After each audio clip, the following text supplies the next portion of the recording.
Today, we're going to talk about the hinge movement and what it is, what muscles are involved, and then how to do it.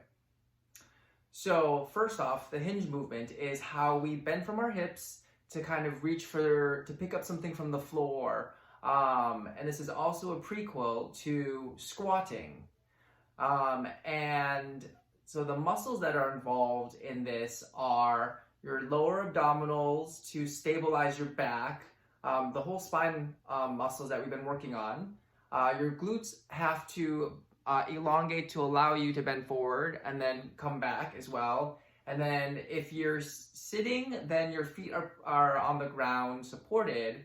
But if you're standing and doing the hinge movement, your calves are also involved for stabilizing your ankles.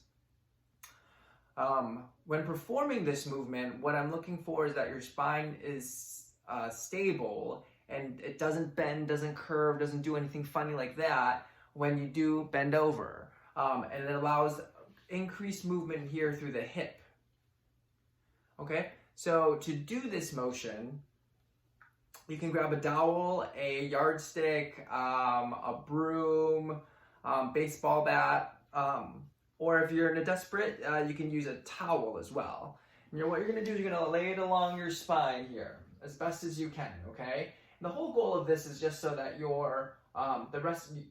learn how to not move from your spine and that you only move from your hip, okay? So once your dowel or stick is on your back, what you're going to do is you're just going to bend forward and as far as you can while you keep the back flat. And then you're going to come up, okay? You know you're doing it wrong if you start bending and this happens where you don't feel the bottom of the stick along your low back. Or if you feel like the stick at the top by your head moves. So these two pieces stay, don't move at all while you do this motion, okay? So again, you bend from your hip and then you come back up.